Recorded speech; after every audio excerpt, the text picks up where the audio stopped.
pointed out by the speakers, this is an opportunity for the Chula Vista City Council to put this item on the ballot. I've been on the record as saying I believe that an elected city attorney is a political office, that the city of Chula Vista doesn't need another political representative, and I'm concerned about some of the components of the initiative. That said, I don't believe that this evening is the time for the discussion of the merits or demerits of the initiative, but rather to move forward on placing it on the ballot. I think there will be plenty of time for us to make sure that we involve members of the public in this discussion and for each side to be fully heard. That said, this is a major change to the way government is held in Chula Vista. Chula Vista currently has 5 members of the City Council elected by the public at large, and the initiative proposes to change that element so that the city attorney, who many of you saw leave the dais, would then become an elected official. I think it's incredibly important that both sides be given a great opportunity to discuss this, with plenty of time to talk to the people so that they can hear from the proponents of the initiative and from those who see a different story. And my personal question on this is the timing of this decision so that the most people possible will be able to vote on that. With the upcoming presidential election, I think we know that in November there stands to be a far greater preponderance of people listening to this issue than would be in the primary. And so that I'd like to form as a question to Mr. Haggerty. Under the item that's posted by the city clerk, I know it indicates June 3rd. Is the city council permitted to host this election in the November election? The answer is yes. The election code for a charter amendment doesn't specify an outside date for holding the election. It only specifies a initial 88-day period where you could not hold the election if you wanted tonight. So the November election would be a perfectly appropriate date pursuant to state law to hold the election. Thank you very much. That's my indication of support for a November election for the issues that I have just indicated. Mr. Castaneda. Thank you, Madam Mayor. And while I respect Mr. Haggard, his opinion on that, it seems inconsistent with the testimony of the attorney for Mr. Jentz. And I'd like to see if she'd be willing to get up here and basically say what she based her opinion on in terms of the consistency with the will of the voters. We obviously know that. Twice they signed petitions, but also consistent with state law. So I'd just be interested on how you formed your opinion. I think that, as Mr. Haggerty has indicated, the state elections code does allow that, but the first listed alternative is the next regularly scheduled general municipal election. So that's the first mentioned option, and I think that one can infer from that that's the preferable option.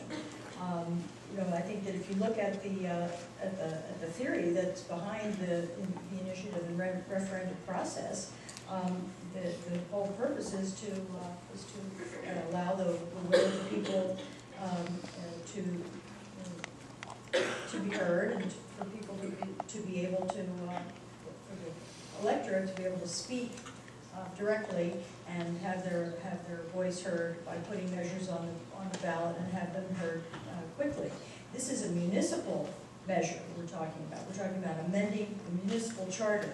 If a measure like this gets thrown in with a national election, then I think, with all due respect, I would disagree with Mayor Cox that instead of it getting more attention, it's going to get less attention, because the focus is going to be on the national election, and a charter amendment such as this, I think, is more properly considered in the context of other municipal elections, which will be held this June.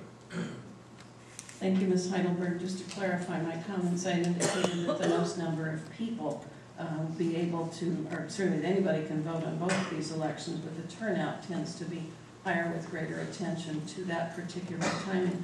Mr. Haggerty, do you have something to respond to Ms. Heidelberg's comments? I think she essentially agreed with my opinion in terms of the timing, and the other issues are really policy issues for the council, but in terms of what the state law says, and there's a case directly at this point, the timing of the election can be June, but it could also be in November. And a clarification from the city clerk, you had indicated a need for an appropriation, I believe it was just over $70,000. If this election were to be held in November, would there be a change in that appropriation? Typically, the election costs in November are less. I would say that $20,000 we need just for the verification of signatures. For placement on the ballot, the estimate for June was $54,000. It would be closer to $34,000 for November. A lesser cost for November. Yes, and the reason is because the way the registrar bills the jurisdictions is that they take the number of measures or items that are on ballot and divide the cost evenly. Each jurisdiction would then pay their pro rata share for the measures that they have on that ballot. Mr. Castaneda, did I interrupt you? Oh, no. I just had a question, because I recall when we put the measures regarding council appointments and being able to vote, I think at that time, I think it was $25,000. Is it, the prices have gone up, is that what it is? The costs have gone up significantly Of course. in the last 2 years. The 2006 election was significantly higher than the 2004 election, and a lot of that has to do with HAVA, the Help America Vote Act, which requires the registrar to put the sample ballots out in a number of languages. It added to the cost to print items in the sample ballots. Okay, thank you.